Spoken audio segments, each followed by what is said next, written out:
Hare Rama, Rama Rama,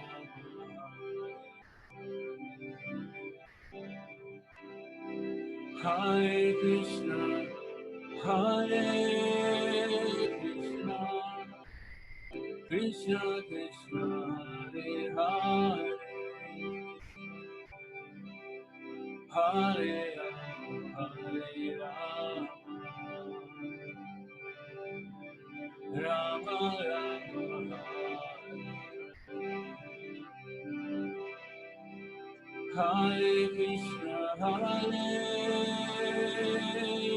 Krishna, Krishna Krishna, Hare Hare,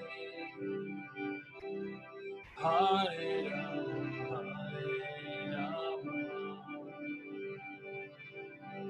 Rama Rama,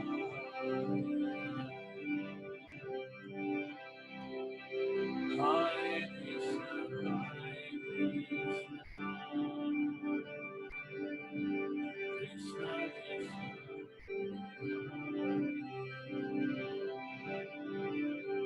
Hare Rama, Rama Rama,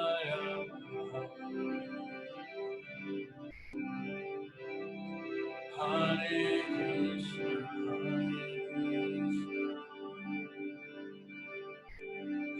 Krishna Krishna,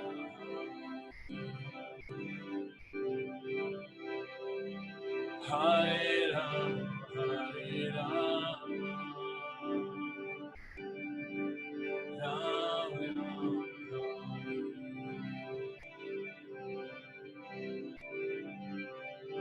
Hare Krishna,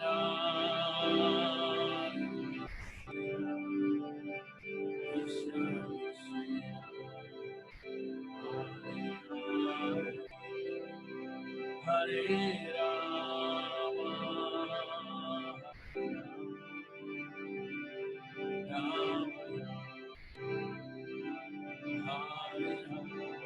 Hare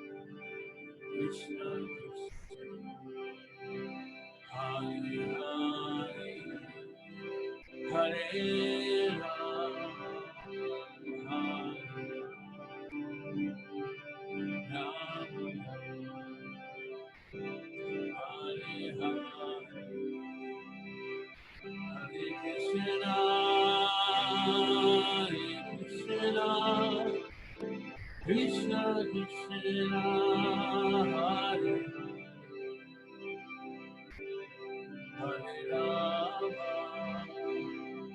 Hare Rama,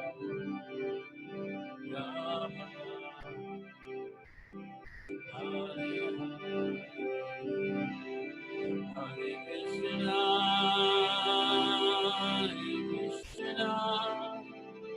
Krishna Krishna, Hare Hare Rama, Hare Rama,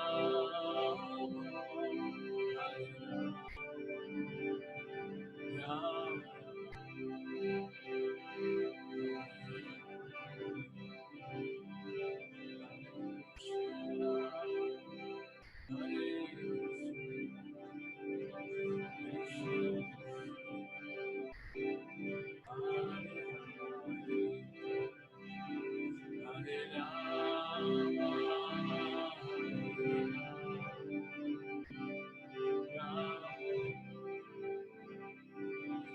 Hare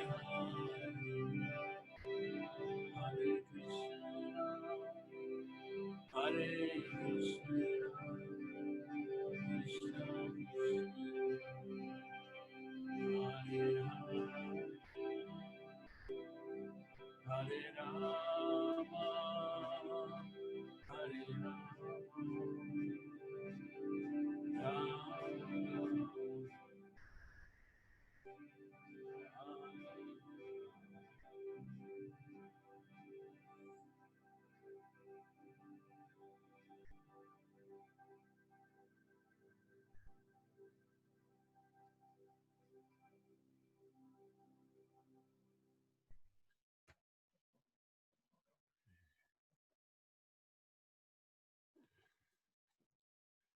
So I'm just going to go really sort of page by page. First of all, we'll look at the verse, and then we'll hear what Prabhupada has to say about the different points that come up. So I actually have, I've only got one document to share with you, and it is the verse itself. So let me see if I can remember how to get that. I think I click here, share screen, and I choose that, share, and then I'm going to go to view full screen. Okay, I'm hoping that you can all see this verse, verse number 4. So I don't know much about the history of the Nectar of Instruction, but at some point, Rūpa Gosvāmī, he wrote so many beautiful poems, but he decided to write, I guess this is a poem also, but it's a poem of instruction. He decided to write these 11 verses to give very succinct guidance. Generally speaking, my personal preference is I like brevity. You know, when a teaching comes and it goes on for a very long time, I guess my own focus has difficulty. So I like things to be brief and to the point, so much as they can be. I was very interested to be aware that Prabhupada, during his time with us, he never spoke very long, actually. Some of his most powerful talks, classes, were 20 minutes long. And he rarely spoke for more than 30 or 35 minutes.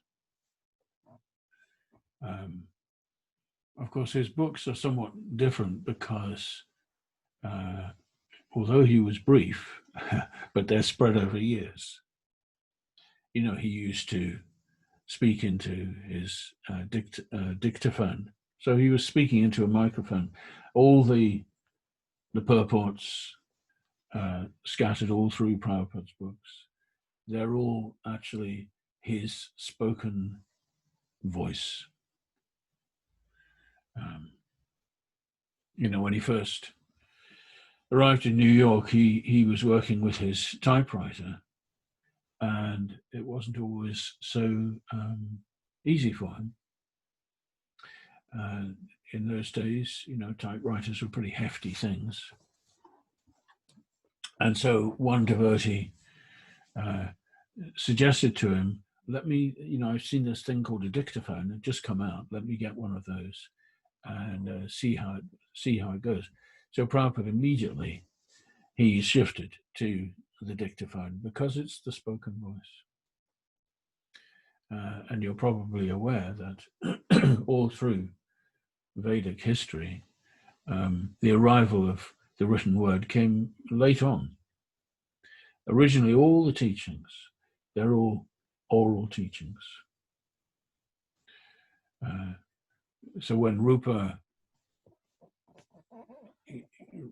obviously, he was a very literary young man. He had been in love, him and his brother Sanatan had been in love with the Srimad Bhagavatam from a very early age. So they, no doubt, they used to share it with each other and chant the verses. And we know that Sanatan, you know, when he was the prime minister or something very senior of Bengal, and when he, having met Lord Chaitanya, Sanatan decided he wanted to quit and go and join Lord Chaitanya, which Rūpa had already done. But Rūpa, you know, must have been greatly missed. But for Sanatan to just go it wasn't acceptable. So he was staying at home, and he invited all the, a whole circle of learned Brahmins to come and sit with him, and they would just chant the Srimad Bhagavatam. So the written word is secondary, really, to the spoken word, which is why this kind of connection is so powerful, because we can use the written words of someone like Rūpa Gosvāmī as a way of opening up our hearts and our minds to hear the transcendental sound. Yeah. So at a certain point, Rupa, who had written already numbers of poems, his first poem that we know about was the Lalita, well, it was two plays, Lalita Madhava and Vidagdha Madhava, which he began writing those, while, or at least in his mind, he began to create those poems whilst he was on pilgrimage to Puri to go and see Lord Chaitanya. And so those emerged.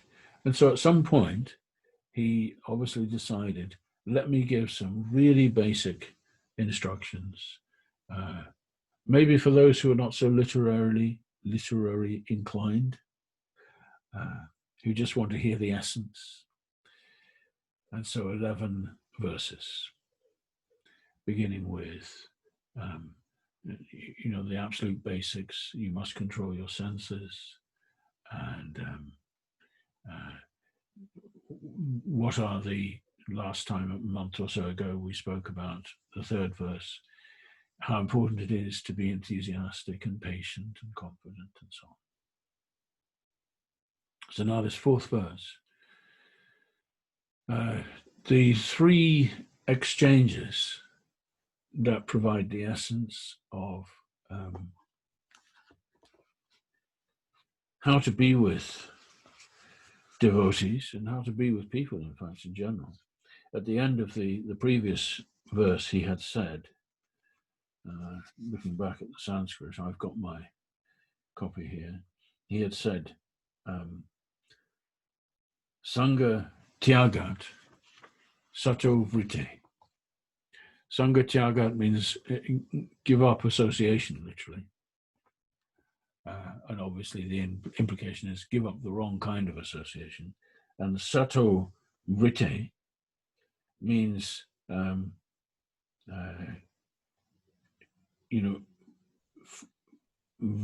means follow the sadhus.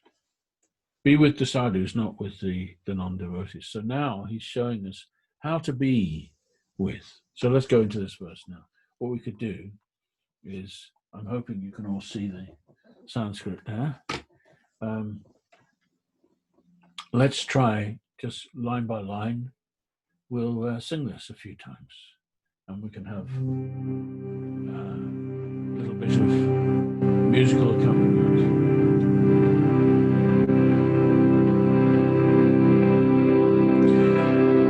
Sing it after me, line by line.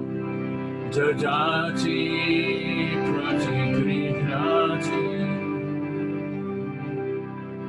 dadati pratigrihnati, guhyam mahyati krishnati, guhyam mahyati krishnati. Bhunte bojayate jaya, Bhunte bojayate jaya, Sadvidham priti lakshana, Sadvidham priti lakshana. Now let's all sing it together a couple more times. Join me. Dadati pratigrihnati, Guhyam mahyati prishnati, Bhunte bojayate jaiva, Sadvidham Priti Lakshana. Dadati Prativihnati Guhyam Makyati Pritchati Mumte Bojayati Chaiva Sadvidham Priti Lakshana.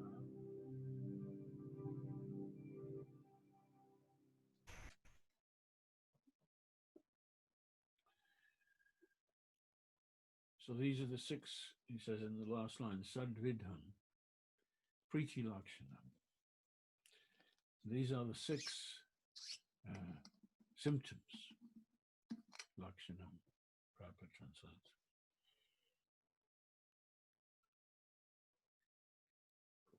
The six signs of love, Priti.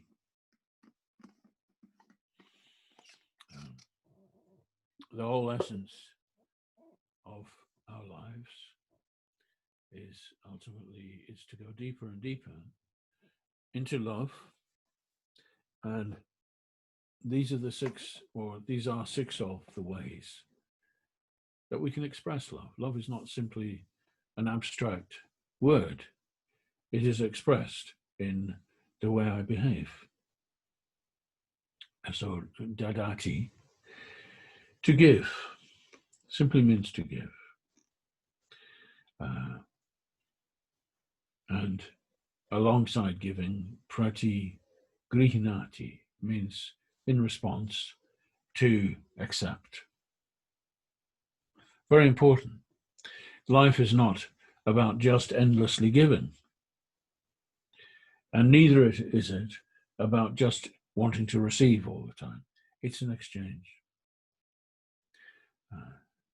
When a relationship is a one-way affair, it can't really come alive. It has to be two-way. And that goes for interpersonal relationships. It goes for my relationship with my teachers. It goes for my relationship with Krishna.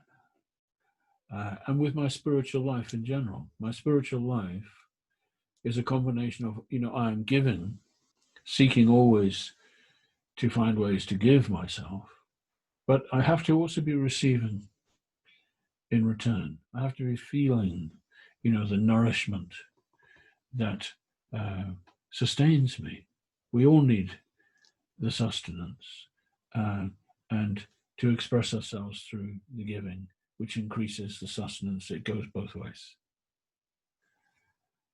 So that's the first thing he mentions. The second line, guhyam. Guhyam means secret. As Krishna says in the Gita, Raja Guhyam. He says, Raja Vidya, this knowledge is the king, and Raja Guhyam. It's the king of knowledge, and it's the king of secrets that I'm telling you. So Guhyam Akyati Prichati. Akyati speaking, and Prichati. Akyati is receiving the explanation, and Prichati is asking the question or just speaking. So when we're together with one another, there is the same principle as we just spoke of with giving, is speaking and hearing. Very important to learn how to hear. When I'm chanting,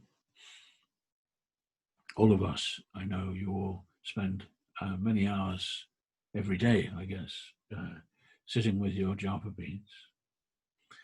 It's not just about chanting, it's also about listening.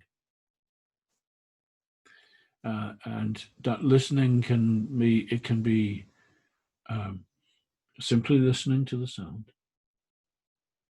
Simply listening to the sound. trying not to listen to my mind too much. Inevitably, the mind will interrupt, and Krishna understands that, because in the Bhagavad Gita, Krishna says, wherever your mind wanders, bring it back. So he knows the mind will wander. I've always found that verse somewhat encouraging, actually, because it's a recognition. Krishna himself recognizes that the mind will wander. So wherever it wanders, bring it back. And by doing so, by just focusing on the mantra,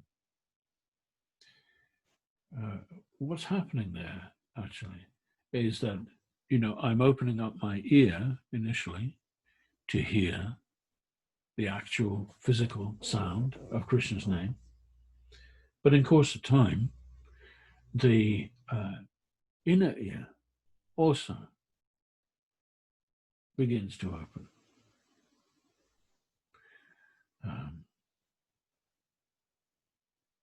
So we'll come back to that.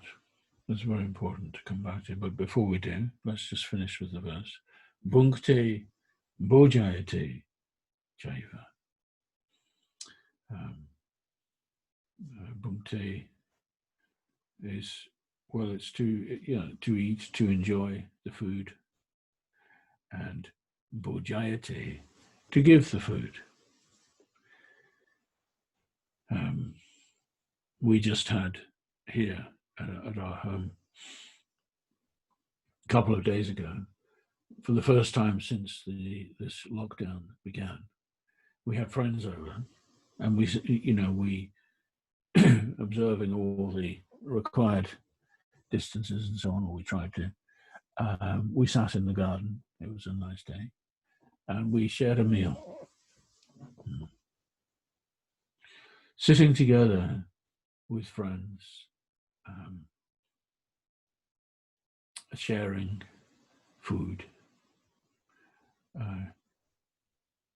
It's an inseparable part of life, isn't it? But of course, for a lot of people, this kind of sharing is totally mundane. It just ties one, as Krishna says in the Gita, if you eat food that has not been offered with gratitude,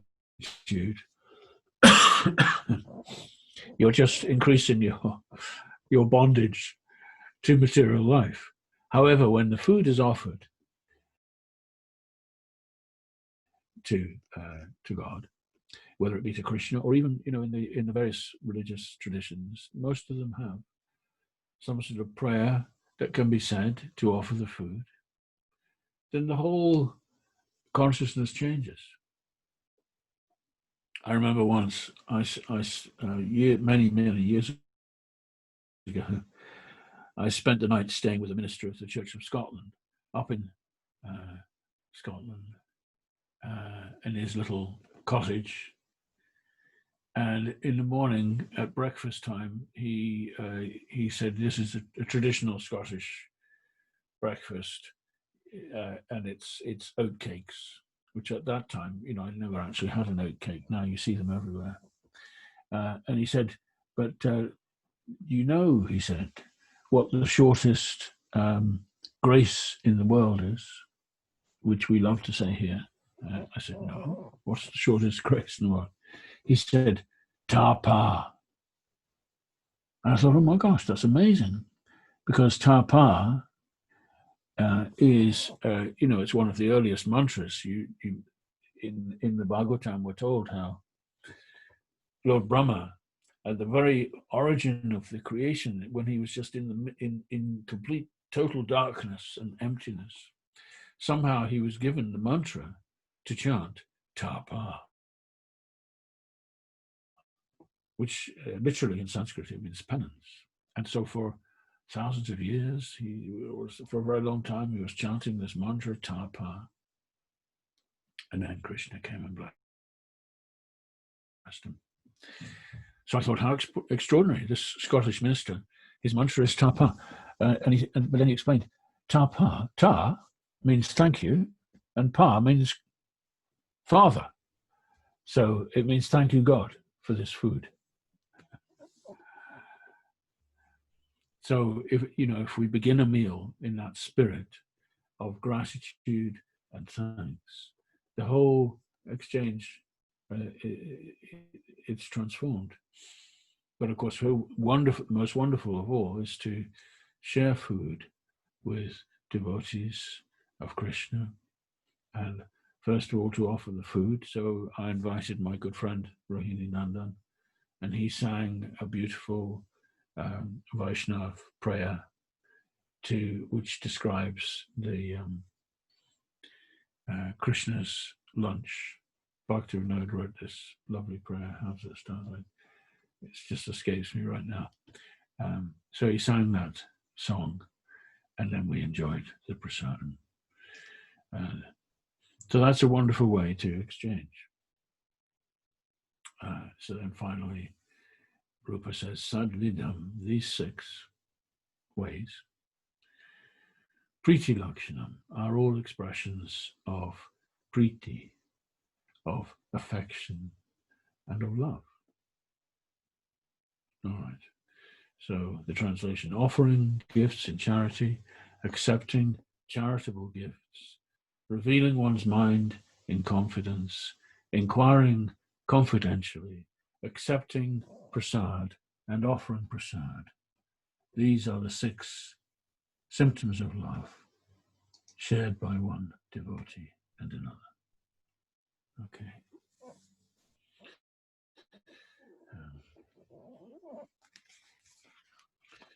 So just referring back to that line, Guhyam Akyati Prichati. Actually, all of these, they have multiple meanings. This is the case with many Vaishnava teachings, that we can take them on different levels.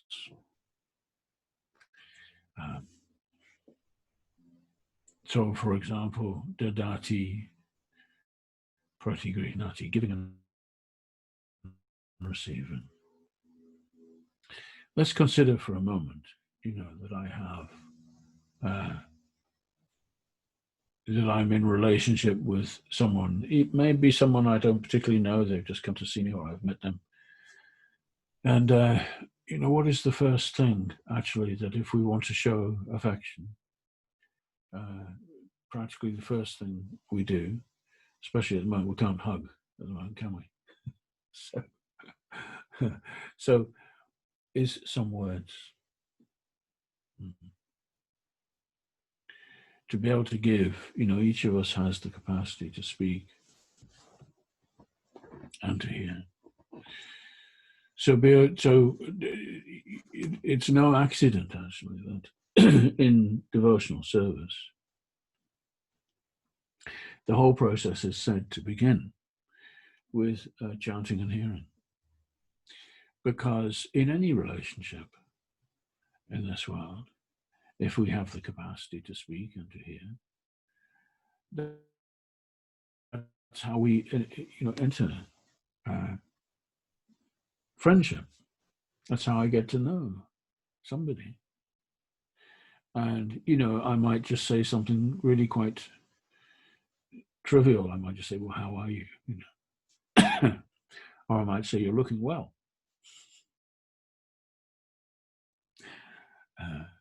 Something simple like that. And the same thing is repeated. Oh, I'm fine, how are you? What's important is not the actual words which are spoken, but it's what is communicated in the sound of my voice, my conscience, my consciousness, which is communicated. Long ago I learned in the art of communication, it is said, in these enlightened, I use that word facetiously, enlightened days of communication, it is said that when, a person speaks to an audience, that person's some kind of breakdown of the important elements of the communication has been made, and it is said that what a person actually says is the least important. You know, there are three particular features of the communication. One is what is said, one is how the person appears, and one is the sound of the person's voice. So it is said that you know, what you actually say is the least important. It's the least memorable. You know, I mean, people won't really. It's amazing. They won't hear everything you say. They may hear. We're all the same. You know, if you tell me a story, I'll hear certain things, and the rest will just drop out of my memory. Especially these days, my memory is not what it was. So, what I speak, it may be important, but it's not retained very well. My appearance is much more important, we're told.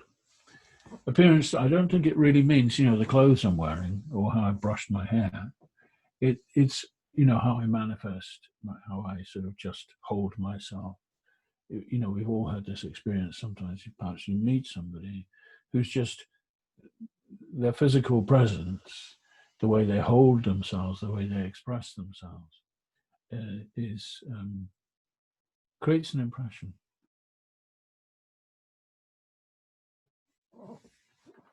This is particularly true, of course, on television, which I think this was probably speaking about the art of communication on television. Television, they generally say, you know, your demeanor on the screen is the most important thing. They generally say that, or it's very important. One of the things that you're told is, I gather, is not to keep moving around too much. If you're more stationary, people will then be able to focus more on your voice. So the third item is actually the sound of my voice, and it has been said. I don't know how one can demonstrate this, but it has been said that 70% of what I communicate is simply the sound of my voice. Which is why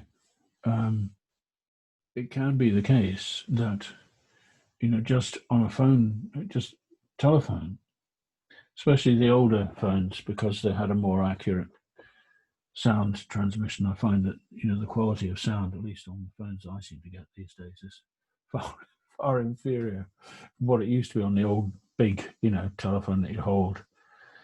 But the sound of one's voice, nevertheless, it communicates an enormous amount. It isn't actually just the physical vowels and consonants and so on I'm using. It's the energy that's communicated in the sound. Yeah. So if someone has, you know, a shrill or a gruff voice or whatever, no matter what they say, it's not really going to go very deep with me. I notice this particularly if I listen to the radio. Some people have a very good radio voice. I was very struck a month or two back when I heard my sort of god niece, I guess I would call her, Krupa Moyer's daughter, Genevieve. And she has been increasingly, you know, speaking on the radio. So I heard her doing as a regular program on Radio 4. I hadn't heard it for quite a while. I used to hear it long back, called Something Understood. I don't know if any of you heard her speaking about that. But what really struck me was I thought, gosh, she has such a perfect radio voice. You know, the voice carries so much. So try as we might, you know, to try to control my communications. what's coming out is mainly the sound of my voice. Now, why is that? It's related to quite a deep understanding which we have about the quality of sound. Sound, we're told, it moves in ether. Yeah. The Sanskrit word for ether is, one of the Sanskrit words for ether is akash. And akash is this invisible element. It can't be measured. Scientific instruments can't measure it. So, although it used to be regularly referred to, it used to be called, mainly it was called ether in the English language. It used to be regularly referred to, but apparently sort of sometime in the middle of the 19th century, it just dropped out. And it was no longer an acceptable concept in scientific circles. I think that Einstein was an exception in that he emphasized ether. He said there is such a thing as ether, but most people said, no, he's just being sentimental. There's no such thing. But of course there is. And ether is a very, very significant element because, and why is that? Well, there are many reasons. Ether carries emotion. It's one of the things that ether does. It does many things, but it carries emotion. One good way to realize this is if you know, when you watch a film. Have you ever had this experience that on the screen you're being shown a particular set of images, a particular scene, and the music creates the atmosphere? So even if I'm seeing, as sometimes maybe, a scene of, you know, great suffering and privation, maybe bloodshed or whatever, if there is some poignant music playing, the whole mood changes. It immediately carries a deeper insight into what's occurring. And the reverse, you know, and of course filmmakers know this. The music is so important because it creates the emotion connected with what I'm seeing. So emotion in all of us, you know, we can feel emotion. It's not just an intellectual thing. You might think that emotion is in my mind. Actually, it's not really the case. You know, my mind has a concept of emotion, but emotion is something I feel. And that's the etheric energies, which are within all of us. So this etheric, this emotion is carried in the ether, and even if I say nothing, okay, supposing we're in the room together, I say nothing, but if you're sort of tuned in, even if you're not tuned in, actually, you're feeling my emotions. So all of that, it brings to mind, all of that is brought to mind to me when I speak of chanting, you know, sitting and chanting Krishna's names, hearing the sound of Krishna's names. In the beginning, it may be principally, I'm literally just hearing the physical sound.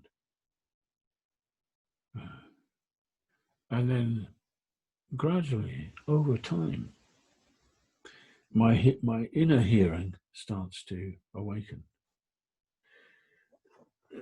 Now, important to acknowledge here that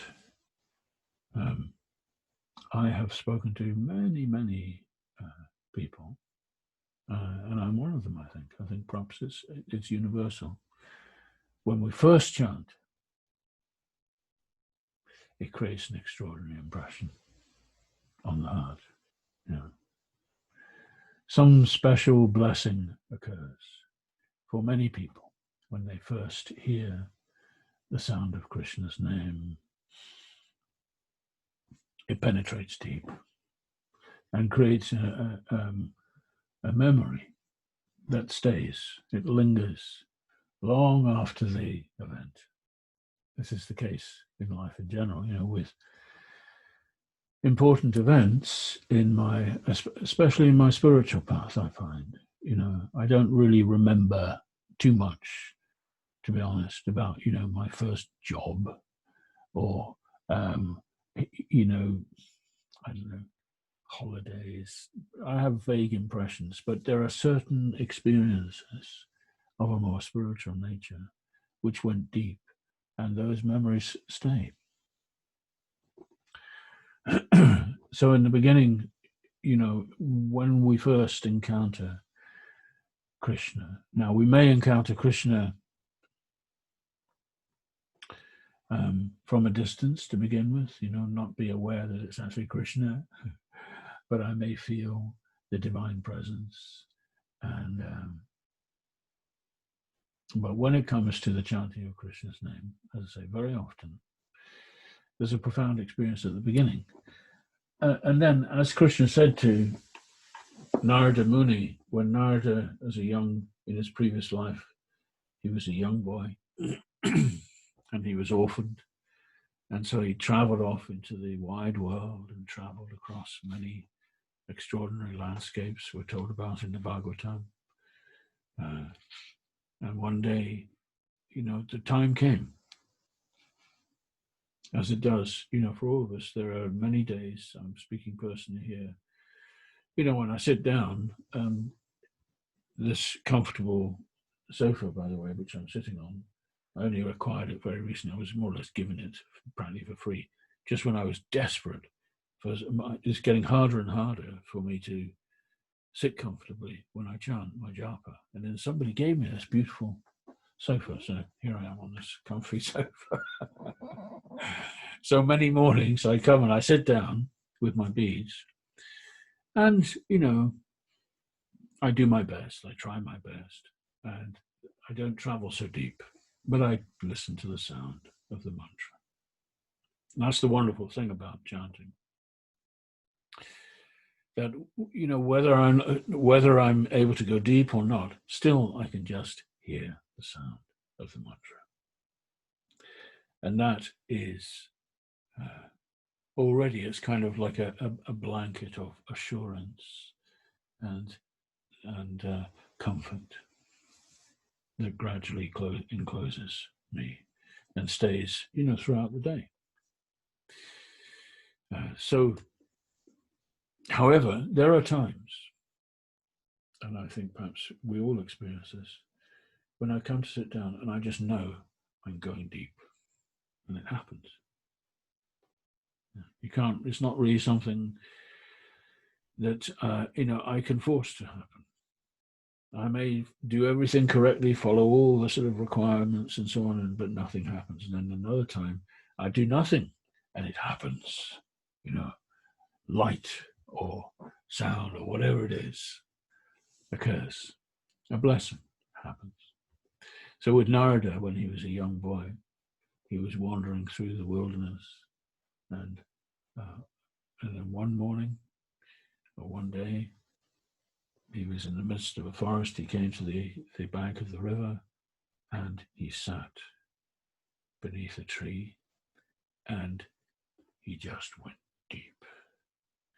He remembered all the things he'd heard from these sadhus who were staying at the guest house where his mother was the caretaker, and they are called the Bhakti Vedantas. Bhagavatam calls them that, the Bhakti Vedantas.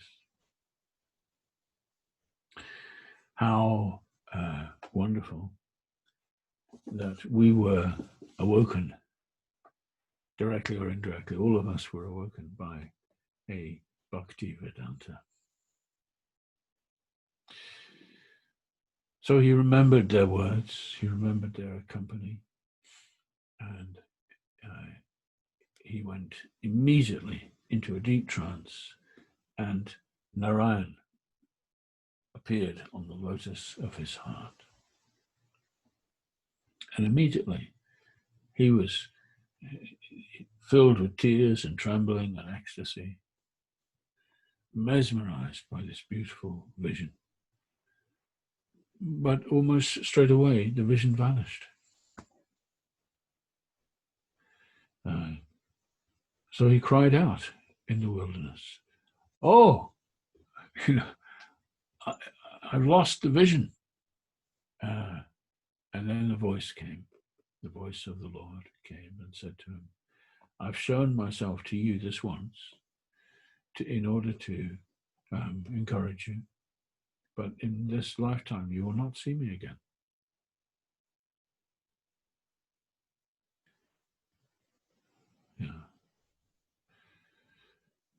But I've done this just to encourage you. So life is a real mystery. It's something very extraordinary. All of us, this experience we're having of embodied life. It's so easy to forget that actually I am an eternal soul, I'm an eternal associate of Supreme Lord. And I'm here, where am I, as the saying went, I'm a spirit having a material experience, something like that. Yeah.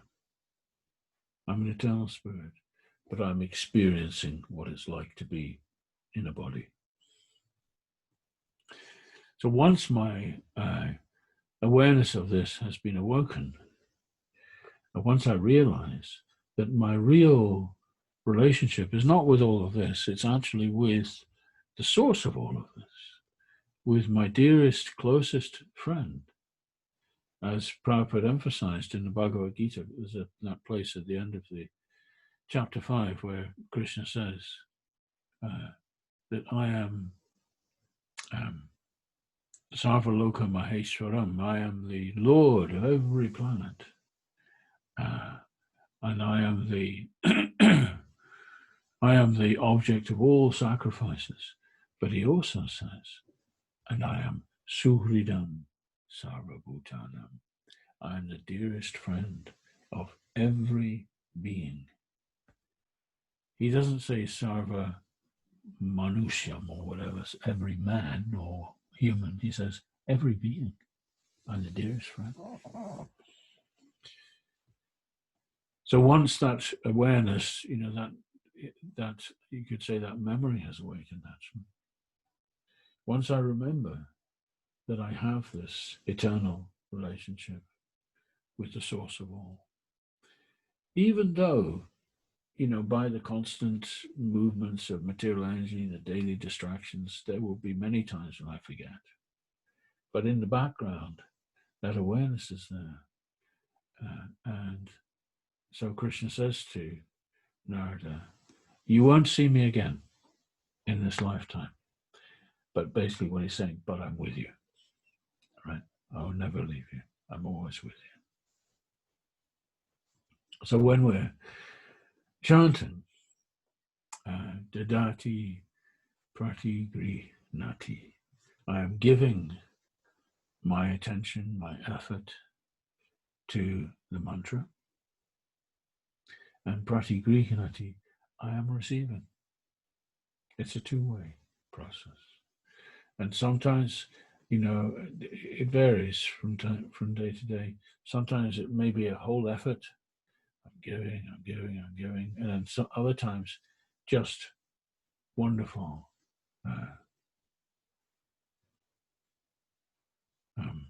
nourishment returns. And so the sound of the mantra, I had an acquaintance here in Glastonbury who had let me see, Prabhupada had a godbrother Puri Maharaj.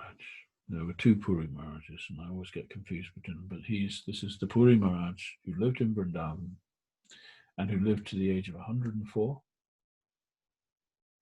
By which time, you know, he was universally regarded as one of the great saints of Vrindavan. And he spent most of his time sitting with his japa beads. I did only once I saw him at the Krishna Balaram temple many years ago. And the first thing that anyone probably would notice if you were to see him is his back is bent double. So when he's sitting down, he's like this. And I guess when he walks, it's similar. You know, there are many people in Vrindavan, especially the widows, I noticed, who have this bent back phenomenon.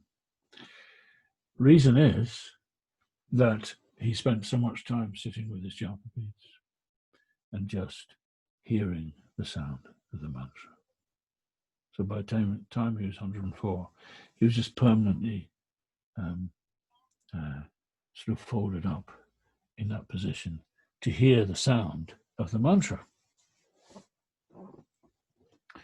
So this acquaintance of mine here in Glastonbury, he went to see this Puri Maharaj while he was still alive, and he asked him, when you chant, what are you thinking? He was hoping to learn some secret, you know, because there are so many techniques how to meditate on the sound of the mantra. So he said, when I chant, I just listen to the sound of the mantra. So my friend said, yes, of course. But what are you actually, you know, what are you meditating on? He said, no, I just listen to the sound of the mantra. So he asked him a third time, said, yes, but I really want to know, you know, from my own practice, at a deeper level, what's going on? And he repeated a third time, I simply listen to the sound of the mantra. Important to remember that. So Prabhupada, he stressed to us always just the simple practice. There are so many esoteric, sort of deeper levels which are available for those who desire them. But what is recommended,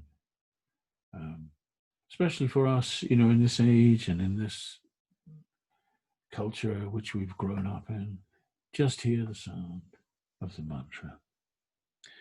And a friend of mine, she once, back in the 70s, I was painting pictures for the BBT in Los Angeles. And I was very fortunate because I got to know some wonderful people there. We were publishing the Chaitanya Charitamrita for Prabhupada, and I was among the artists, and among us was Jadharani, she's now known as Shyamarani. And she had a very close relationship with Prabhupada because she was always in communication with him about the pictures that she was painting.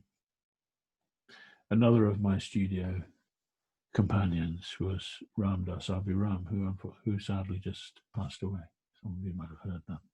He did so many beautiful paintings. So anyhow, I was talking with Jadharani. We were talking about our practice of japa. And she said, you know, I once wrote to Prabhupada. And I asked him, I said, it's my practice. She said, I've gained a habit of, when I'm chanting my japa, what I like to do is I sit in front of one of our paintings and I meditate on the Leela that's going on. Do you approve of that? And Prabhupada wrote back and said, this is not our system. Simply listen to the sound of the mantra, and Krishna is in your heart, and everything else will come. of its own accord. You don't have to try to, influence or create a particular type of experience. Just allow it.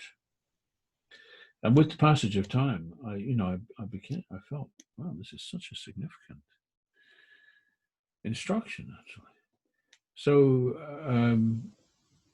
I tried searching since I came here to Glastonbury, especially because I've met so many. Here in Glastonbury, there are many Krishna devotees who couldn't find their place in the close community around, the Krishna temples and so on. For whatever reason, they couldn't fit in. So some of them are very keen to explore, the esoteric side of the practice of Krishna consciousness. So I was aware of that, and I thought, let me see if I can find that letter that Prabhupada sent to Jadharani, and I couldn't find it.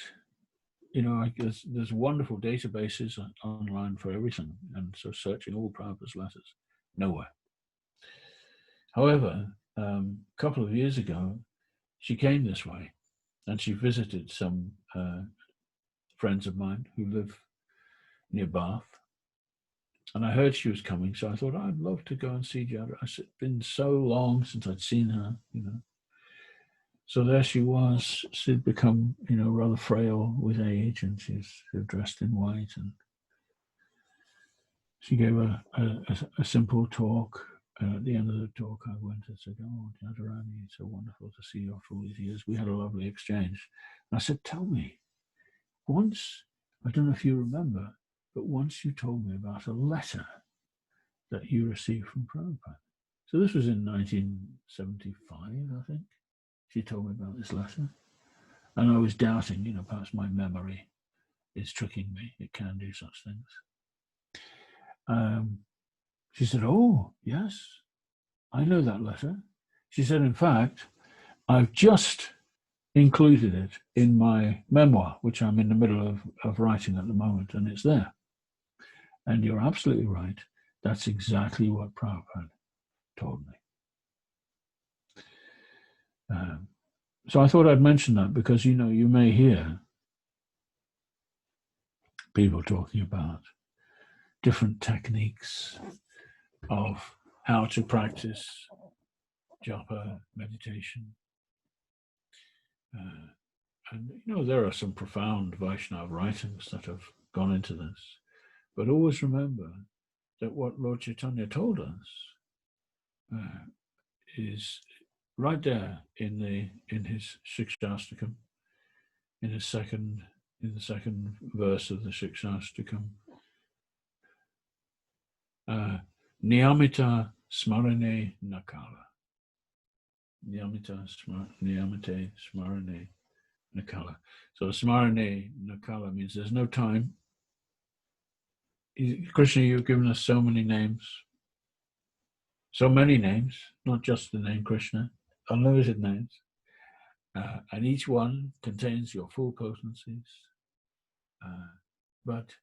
And niyamita, which means there's no rule. There's no precise rule for how or when to chant. So that's just giving a gist. But what he's saying there is, don't worry about the technique, just hear. So this is really, it's the first two lines actually of Rupa's verse here, because, the first line,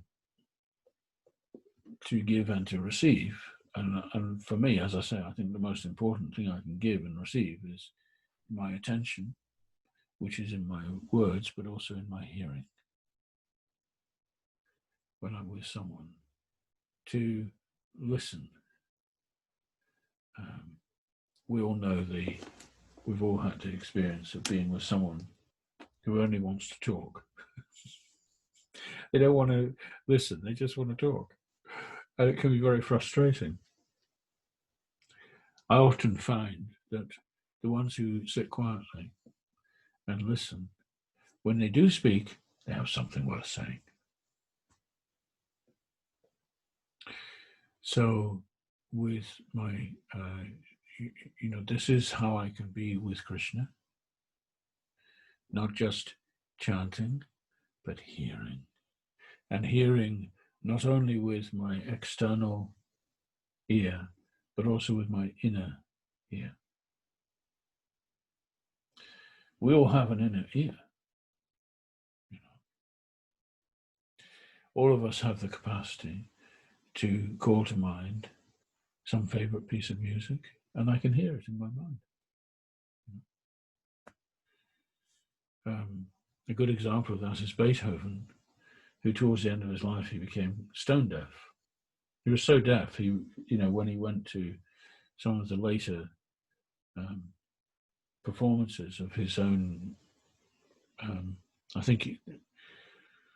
don't know which symphony it was, but perhaps the last symphony he wrote, he went to the concert and he was in the front. And at the end, everyone stood and applauded. And he was unaware. They had to turn him around to show him. He didn't know they were clapping. That's how deaf he was. But it didn't stop him producing, creating some of the most extraordinary music of the, I don't know, last 1,000 years or whatever. Amazing, profound music that he created. So that was all his inner ear, you see. That's what I'm saying, is the subtle sound. So when I'm listening to the mantra, Prabhupada did encourage us as much as possible to vocalize. There are actually 3, levels of chanting, but I'm not going to go into that. But if I can vocalize, sometimes have friends whose voices got,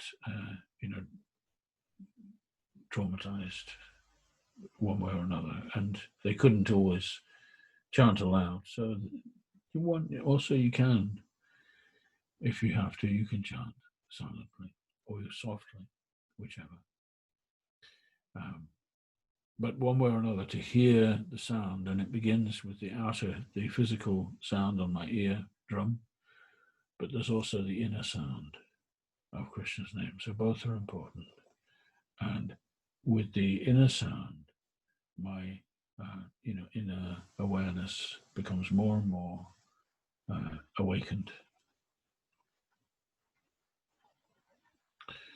So then,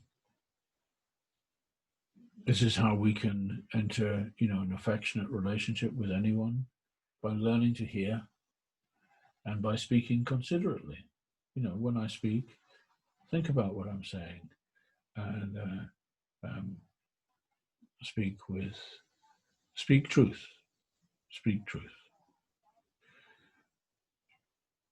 Prabhupada taught us this word. What is that word? Oh gosh. For nonsense talk. It's gone now. I expect you can think of the word prajalpa. That's right. Prajalpa. That word was, I remember when I was a young devotee, it was often spoken. Stop speaking prajalpa, Prabhu. Prajalpa, I don't know exactly what it means, but, just frivolous talk, which a lot of people love. But let us, be aware of what I'm saying and let me speak truth. And as more one becomes awakened, the more my sensitivity increases. I will find it less and less necessary to just keep talking. And I will be more aware of what I'm saying. And I will also be more conscientious to listen when others are speaking. There's no greater compliment to pay a person, actually, than to listen when they speak. And to listen, wholeheartedly, with my heart, not just with my head. Not that I would seek necessarily to pay compliments to people, but, attention, paying attention. So that all comes under dadati, pratigrihanati, giving and receiving. But in many other ways, I can give my time and my care to people. And when they give it back to me, accept it. Accept it. If somebody says something nice or does something nice, oh no, Prabhu, I don't. It's okay. I don't need that. No, thank you. It's wonderful to be grateful and thankful for what I receive. And then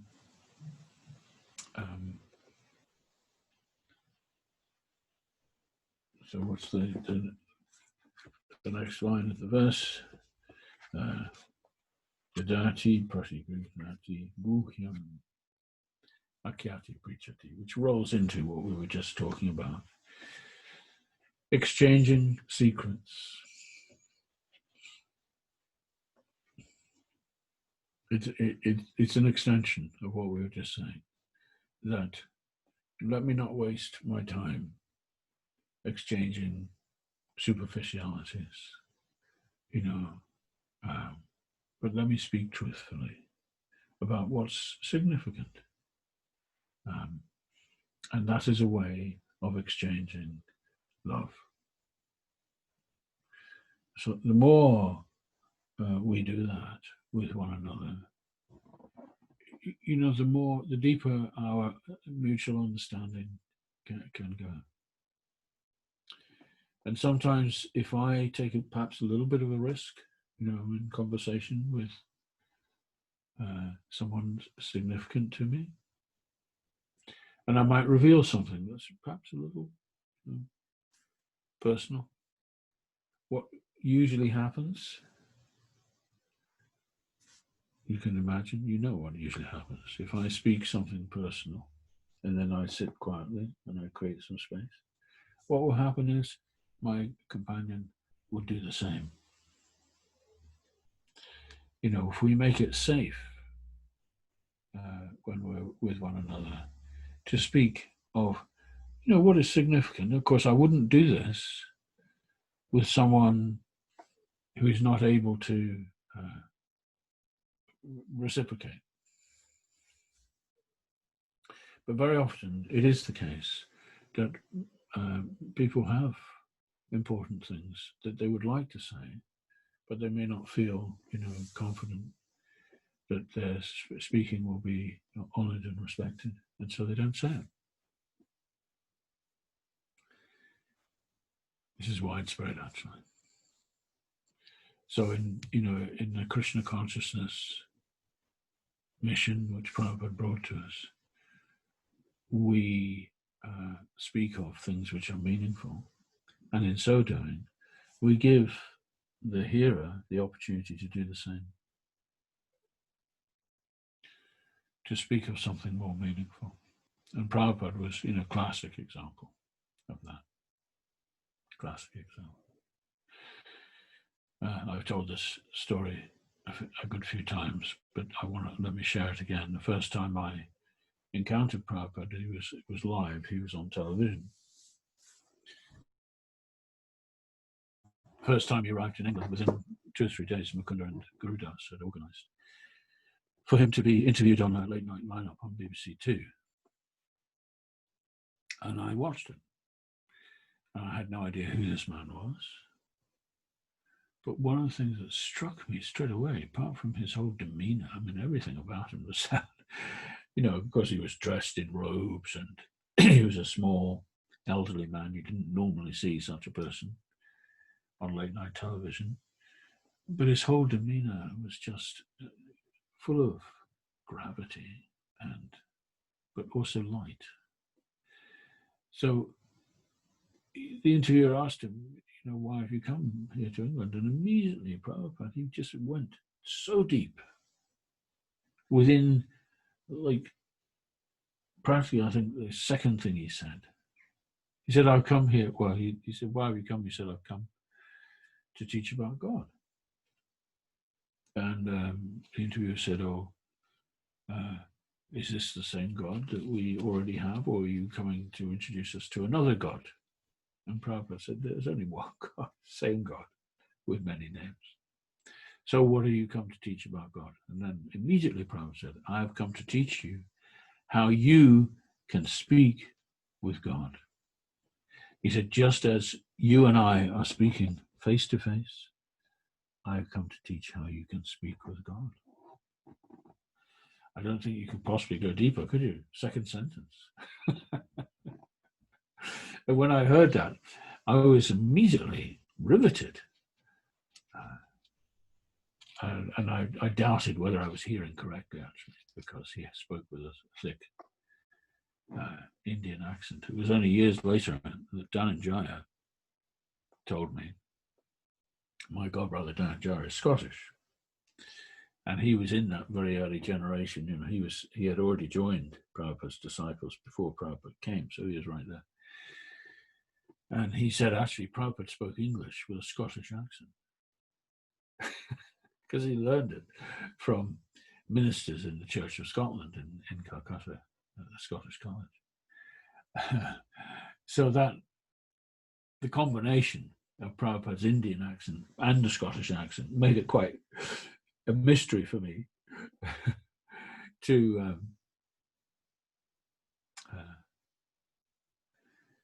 gather exactly. I thought I heard him say that. I'm sure he did now. And then the interviewer said, oh, so how do you do that? And Prabhupada said, you chant the name of God. And then I really doubted my hearing. I thought I couldn't have heard that right because I couldn't possibly, be that simple. But the interviewer said, oh, well, would you like to demonstrate? And immediately Prabhupada's very grave demeanor transformed with this huge oceanic smile. His eyes lit up. He said, yes. And he got up and they walked across the studio and sat on the studio floor. And there were a small group of devotees with them all, with all musical instruments. Shamsundar was there with his esaraj, like a violin. And they started singing the mantra. And I was absolutely mesmerized by that sound. And straight away, I believed I did hear correctly. It's that simple. So simple, so profound. You just listen to the sound. And later I remembered how, as a schoolboy, I had heard about the Jesus prayer. I was educated by Benedictine monks. And one of them had told me there is this thing they call it arrow prayers.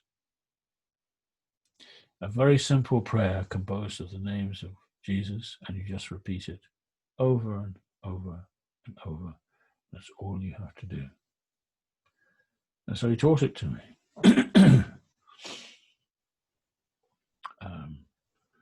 I think he taught it to me in Latin, actually. Jesus Christus. I can't remember now. But anyway, Jesus Christ, Son of God, have mercy on me. That's the Jesus prayer. Some people add, on me, a sinner. That's arbitrary, I think. I mean, I know I'm a sinner, but I don't think it helps me to constantly repeat that. I don't think that's not really what we're being called upon, to be constantly thinking of myself as a sinner. I know I'm inadequate. I know that I have faults, but let me call upon the infinite loving mercy of God, and whatever it is that I'm lacking, it will be completed. So I had heard about that, and I had tried to practice it, for a few days before I was very young. I got bored. But chanting the name of God. So when Prabhupada sat down with the devotees and chanted together like that, immediately I thought, yes. So he spoke confidentially in front of the whole nation on television. Immediately said the most important thing. So there's nothing wrong with that, actually, to speak truth. When the time is right, the right situation, speak truth. there was another occasion in that early visit when Prabhupada, he was staying, the devotees were staying on John Lennon's estate. And news came because they had a record in the top 10 in a hit parade, Hare Krishna mantra. So news came that in Amsterdam, the television there, they wanted to invite the devotees onto their version of Top of the Pops. And so they told Prabhupada, and Prabhupada said, "Oh, well, if I can speak, I'll come. If I can't speak, I won't come." So they somehow, Top of the Pops is not a program for people to speak on, as everyone, in those days would know. But somehow they were the television company were persuaded that Prabhupada could speak. And Prabhupada said, "Just give me 2 minutes. That's all I need. 2 minutes." So he spoke for 2 minutes, and he encapsulated the whole philosophy in 2 minutes. Yeah. One of my favorite passages from all Prabhupada's writings, actually, and perhaps it's because it's one of the first book I purchased. Actually, I got it. I got it on the shelf here. Let me just. I'll share it with you.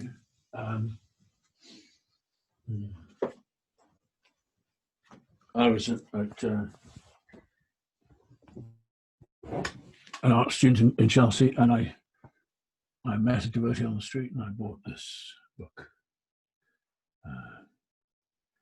So I don't know if you can read that. It says, funnily enough, it's in reverse. I'm seeing the mirror image. I don't know if you're seeing the mirror image too. Anyway, it says, "Krishna consciousness, the topmost yoga system." So I thought, goodness, what's that? Yeah. But it has a lovely picture on the front. See, the picture is of a godbrother of mine called Govardhan. Can you see that picture? Is it showing? And he's in the background are these two little Radha Krishna deities. I didn't know what they were. I thought, oh my gosh, those shiny little figures. But actually they were Prabhupada's deities, it turns out. And he's got his beads in his hand. He's chanting on his beads. So I had to go at reading this, and although it's actually very simple and straightforward, for me it was a step a bit far. Wrapped up as I was in material life, but then there's this one chapter. This is an ancient book, and it's starting to fall apart on the binding. It's called the Hare Krishna Mantra, and it's only 2 pages, I think. 3 pages. And it's actually the transcript of when the previous year in New York, Prabhupada had gone into a recording studio, and with some beautiful musicians, a sitar player essentially, he had recorded what later became called the Happening album. And this Happening album, Prabhupada, he sang the Brahma Samhita, some verses from the Brahma Samhita. I think he sang the prayers to the 6 Goswāmīs, Krishnat, Kirtana, Gana, Natana, Prabhu. But of course, he also sang the Hare Krishna mantra. And this is the album that George Harrison heard about and ordered 100 copies of and gave to his friends before he ever met Prabhupada. So on that album, Prabhupada had spoken a few words about the chanting of Hare Krishna. And you might recognize these words. The transcendental vibration established by the chanting of Hare Krishna, Krishna Krishna, Hare Hare, Hare Rama, Rama Rama, Hare Hare, is the sublime method for reviving our transcendental consciousness. As living spiritual souls, we are all originally Krishna conscious entities, but due to our association with matter, from time immemorial, our consciousness is now adulterated by the material atmosphere. And so Prabhupada continued speaking for, I think on the record, it's probably for about 3 minutes. Generally, yeah, maybe 4 minutes. And he encapsulated the whole essence of the practice of Krishna consciousness, really. That by chanting the name of God, you know, my memory is revived. And it's in here where he says,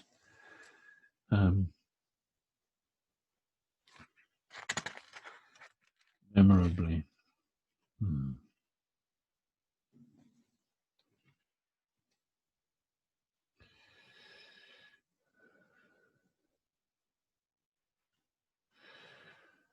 the word hara is the form of addressing the energy of the Lord. And the words Krishna and Rama are forms of addressing the Lord himself.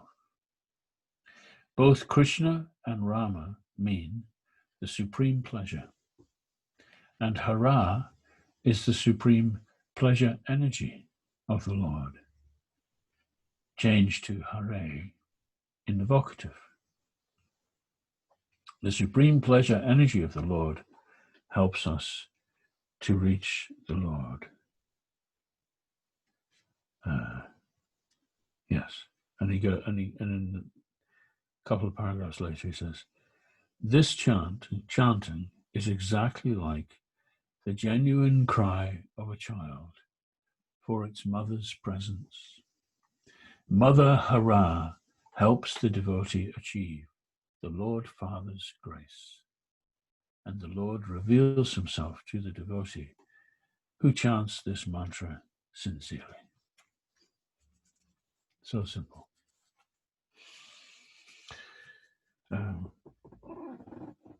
So we don't need to complicate this wonderful message that Prabhupada brought us.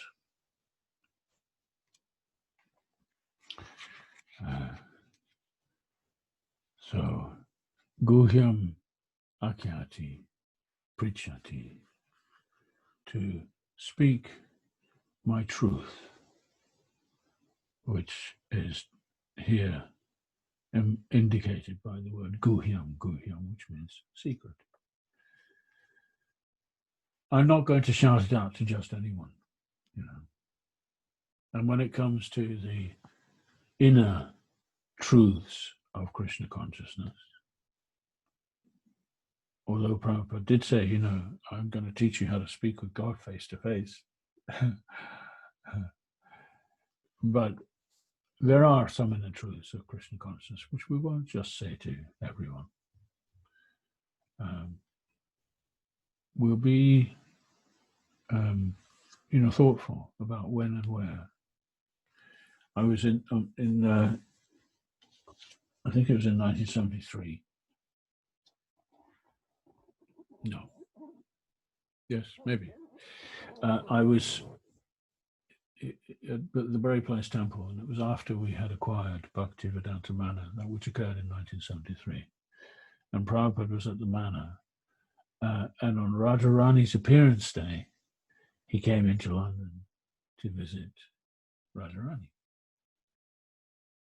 So I was sitting there listening to his talk, and it struck me at the time that it was very noticeable that Prabhupada didn't really mention Radharani, you know. He opened his talk with a quotation from the Vishnu Purana about how the purpose of life is to satisfy Vishnu. And then he went on talking about the organization of society in the varnashram sort of way, so that everyone can learn how to serve God.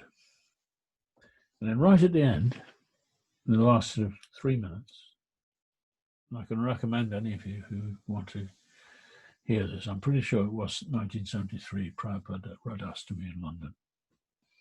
You can look it up. Right at the end, for 3 minutes, he turned his attention to Radharani, and in the old Berry Place Temple, Prabhupada's seat was right next to the deities. You could practically reach out and touch them. So he turned his attention to Radharani and he said, you must always, pray for Radharani's blessings. She thinks that she does not think that she is Krishna's best devotee. When she sees a sincere devotee coming before Krishna, she says to Krishna, this devotee is far more sincere than I am. Please accept this devotee and accept this devotee's offering and give this devotee your blessings. So he said that, and a few other beautiful words about Radharani. So years later, I think it was probably when I came to write my book about When the Sun Shines, telling the story of Prabhupada in England. And I was going through all the tapes of Prabhupada's talks, and I listened carefully to all of that talk, and I suddenly noticed that the verse that Prabhupada began with from the Vishnu Purana about the worship of Vishnu is the same verse that was used by Ramananda Roy. When Lord Chaitanya met Ramananda Roy on his travels in South India, he had been advised, you must find this man, Ramananda Roy. He's the governor of the province that was then known as Madras, or Chennai now. He is a very advanced devotee. He knows many secrets. So when Lord Chaitanya met him, he said to Ramananda Roy, please enlighten me. Tell me, what is the real purpose of life? So Ramananda Roy quoted a verse from the Vishnu Purana. That the whole purpose of life is to serve Vishnu. And Lord Chaitanya's immediate response was, no, that's superficial. Please go deeper.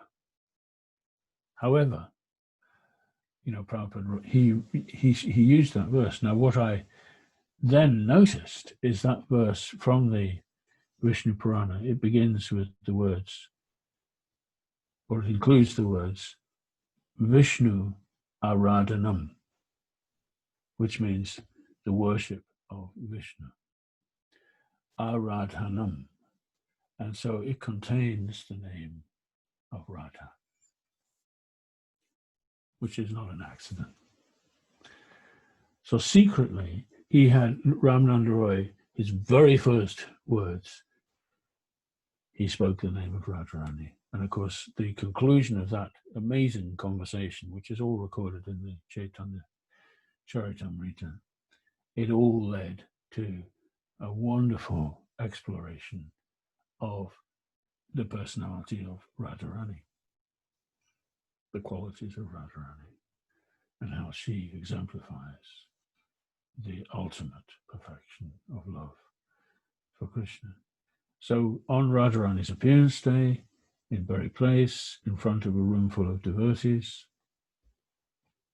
Prabhupada apparently hardly mentioned Radharani just till the last moment, but actually her name was in the very first verse he spoke, and this was his way. He very rarely openly spoke about these most confidential aspects of of Krishna consciousness. He just he started us at the beginning, but in actual fact, right at the beginning, he included everything.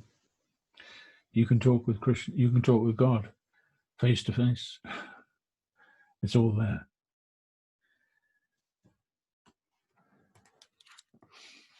So I noticed, now I don't know, I would love to, open this up for conversations, but the trouble is I can't hear what anyone says.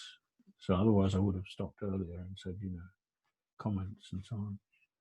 But that's the limitation today of the technology. But I'm being told we can all hear. Well, that's great. I can see there's a little message here. Hare Krishna Prabhu, we can all hear. Oh, you mean you could? Okay. Are you meaning you can hear one another? But the thing is, if I can't hear what you're saying, I can't really. It doesn't have the same. Anyway, I guess you can all hear.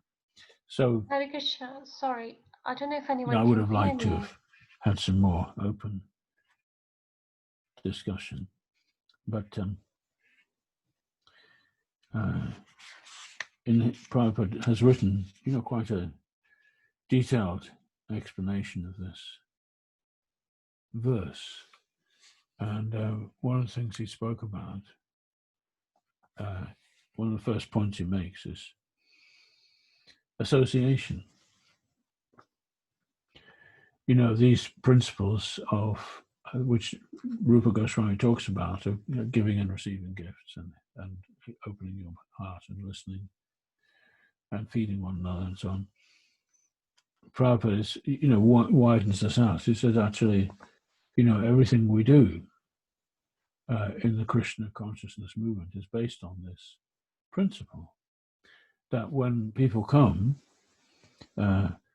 we give them the chance of association with devotees, so they can come and eat, with us, and hear us, and we can hear them and speak to them, and in this way, people's consciousness starts to change. And Prabhupada specifically mentions that this Krishna consciousness is dormant in the heart of everyone. So it's not, as he said in that lovely chapter which I referred you to about chanting Hare Krishna, it's not, he said, it is not an artificial imposition on the mind. It's already there. That wonderful thing when you hear, I might hear a truth spoken, and I immediately feel the reflection in my heart, that feeling that, yes, that's what I felt, but I never heard it expressed. But I know that to be true. So it is the case that everyone is originally Krishna conscious. So what we're sharing is of the deepest value. And how many people will do that? Just on first meeting, immediately bring you to talk about such things. So he says here, in Bhagavad Gita, it is stated, Sangat Sanjayate Kama. One's desires and ambitions develop according to the company one keeps. And I thought, well, hang on a moment. Those Sanskrit words are familiar to me, but I can't locate, I don't remember reading that anywhere in the Gita. So I looked it up. I'll do the same now. I was taken completely by surprise. It's a verse which I think many of us will be well familiar with, two verses actually, in the second chapter.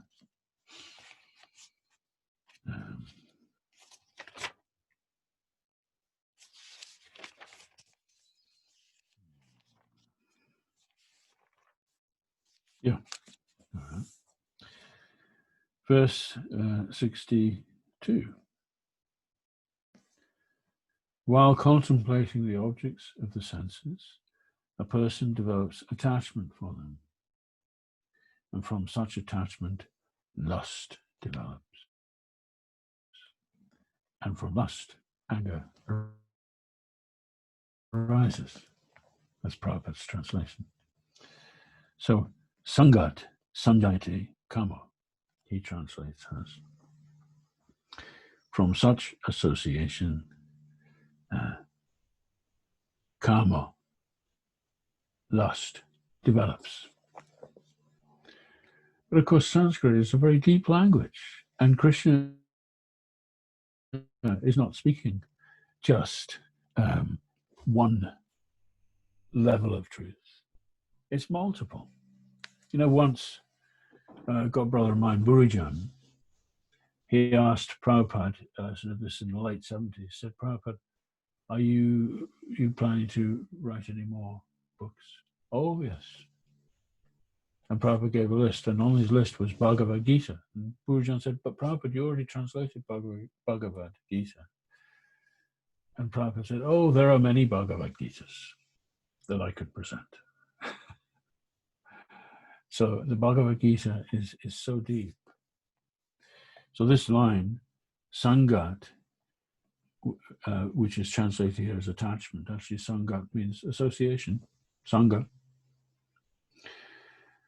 Sanjayate, from this association develops karma, and karma is desire, or as Prabhupada in his verse translation says, lust. So in his explanation to this verse which we just looked at, or that we're looking at, he says this, another way of understanding this is one's desires and ambitions develop according to the company one keeps. You know, the association is what inspires my attachments and my desires. If I spend my time, you know, mixing with people of low consciousness who are always wanting to exploit the material world and so on, that I will be encouraged to think that way. If I spend my time, you know, glued to the internet, to the 99.99% of the internet that's not about Krishna, my consciousness will obviously be drawn that way. But if I spend my time with devotees of Krishna, those desires will be inspired. So when ordinary people find themselves in the company of Krishna's devotees, sometimes something very profound can happen. You know, we may not even be aware at the time. We may not even be aware. Here in Glastonbury, we used to, we don't really do it anymore, but we used to run an Airbnb. We're using our guest room for something else now, but quite numbers of people actually. They would come and stay with us, and it wasn't my practice to sort of preach to them, but I said, in the morning, if you want, you can join us, you know, in our temple, which is where I am now. And very often they would sit with us and sing with us. And many of the people who came ended up buying one or two books, and off they would go. And on more than one occasion, these people then showed up at Krishna temples because, you know, they spent an overnight with us. And there are so many examples of how, even though I may not be aware of that, you know, the person is